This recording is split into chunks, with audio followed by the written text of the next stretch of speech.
लड़ाई के लिए और सरकार के खिलाफ अन्याय की लड़ाई के लिए यहाँ पर धरना स्थल पर आए हुए मेरे सभी बुजुर्ग, मेरी मातृशक्ति और नौजवान साथियों को मैं तहे दिल से धन्यवाद करती हूँ कि इस अन्याय की लड़ाई के लिए 10-12 दिन से लगातार आप एकजुट होकर भाईचारे का संदेश दे रहे हैं। आज यहाँ पर लड़ाई सिर्फ खेतड़ गांव की नहीं है, आज यहाँ पर लड़ाई है हमारी आन बान शान की, अत्याचार के खिलाफ, लगातार हो रहे अन्याय के खिलाफ और गौ माता के भर पोषण की लड़ाई है। इसलिए हम पूर्ण रूप से आपको सहयोग देते हैं और जितने दिन तक भी ये धरना चलता रहेगा हम ऐसे ही आप लोगों के बीच में आते रहेंगे।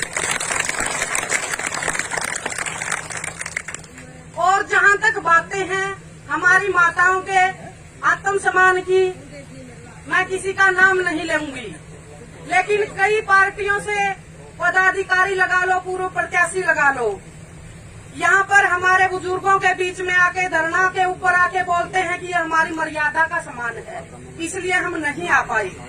हमारी गौओं की लड़ाई है, हमारी गौओं से उनके पेट पर लात लगने लग रही है। गवर्नमेंट अपना सब कुछ पूंजीपतियों के लिए वापिस लेने लग रही है, तो यह क्या कोई मर्यादा की लड़ाई नहीं है? आज मैं सल्यूट करती हूँ इन माताओं को। असली मर्यादा की लड़ाई तो इनकी है जो आपके साथ कंधे से कंधा मिलाकर यहाँ धरने पर बैठती है। और कोई भी लड़ाई हो वो जीतती उसी टाइम जाती है जब मातृशक्ति कंधे से कंधा मिलाकर साथ देती है। आपके साथ, आपके सामने प्रत्यक्ष को प्रमाण की आवश्यकता नहीं।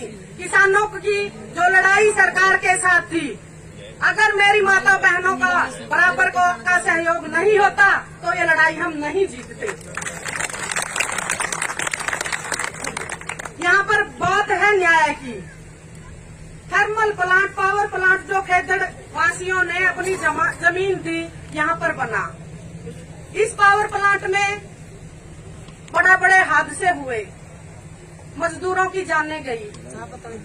सरकार ने वादे किए थे, ना ही तो उन्हें आज तक उस मृतकों के परिवार को पूर्णतः मुआवजा मिला, आज तक आधा सुना है मैंने कि पेंडिंग है। और वादा किया था कि मरने वाले के परिवार को एक नौकरी मिलेगी, ना ही आज तक वो है। तो मैं इस भ्रष्ट सरकार की घोर आलोचना करती हूँ, घोर निंदा करती हूँ कि आखिर और कितना गिरेगी सरकार।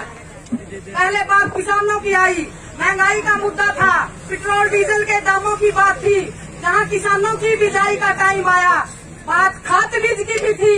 और आज उस खाद बीज की वजह से किसानों की आय हर साल से 60% कम है। तो हमारा हक बनता है हर मुद्दे पर हम बात करें, लेकिन हम सभी बातों को इग्नोर करते हैं, छोड़ते हैं। यहाँ पर बात आती है गौ माता की। गौ माता के नाम पे, गौओं के नाम पे, गौशाला के नाम पे वोट लेने के लिए हर पार्टी के आ जाते हैं। मैं यहाँ पर कोई पॉलिटिक्स बातें नहीं करती, सिर्फ आपके बीच एक भाईचारे के हिसाब से बातें करती हूँ। वोट लेने के लिए इन्हीं गौओं को आगे कर देते हैं, गौशाला को आगे करते हैं। तो आज ये मामला गौशाला का है, ना कि पूरे खेतड़ गांव का। ये आवाज पूरे हरियाणा की है, ना कि खेतड़ गांव की। इसलिए हमें एकजुट होकर ये लड़ाई लड़नी है। और मैं सल्यूट करती हूँ खेतड़ गांव को, कारण सिर्फ इतना कि इसी हलके के मंत्री अनूप धानक जी हैं जो आज सरकार में मंत्री हैं। इस गांव में 2 टिकट लेकर आई इस गांव की बहू, और गांव ने उन बहुओं को बेटी माना। लेकिन बावजूद इसके भी पूरा मानने की बात नहीं है मेरे बड़े बुजुर्गों। अनूप धानक का सम्मान रखते हुए 1100 वोट फिर भी इस गांव से अनूप धानक को गए हैं। तो क्या अनूप धानक का कर्तव्य नहीं बनता इस धरने पर आकर इन सभी माता बहनों और हमारे बुजुर्गों का सहयोग दे और आह्वान दिलाए कि मैं सरकार के पास जाकर आपकी आवाज को उठाऊंगा, अगर इतना करने की कैपेसिटी नहीं है तो क्यों नहीं त्याग पत्र दे देता। तो मैं आप सभी को यही बात बोलती हूँ,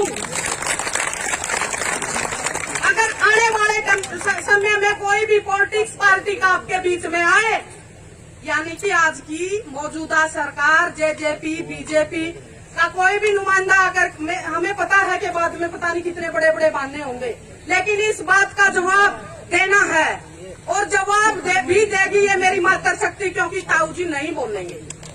आपको देना है ये जवाब कि उस समय आप कहाँ गए थे जब पूरा का पूरा खेतर गांव अपने हकों की लड़ाई लड़ रहा था, गौ माता के हक की लड़ाई लड़ रहा था।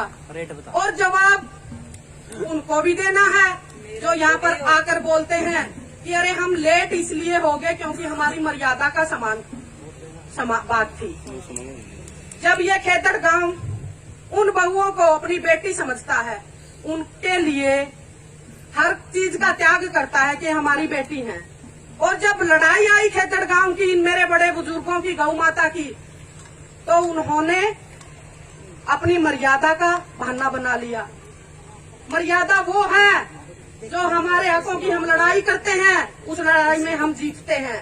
और मैं आपको आत्मविश्वास दिलाती हूँ कि इस प्रकार ही अगर हम कंधे से कंधा मिलाकर लड़ते रहेंगे तो ये लड़ाई हम जरूर जीतेंगे।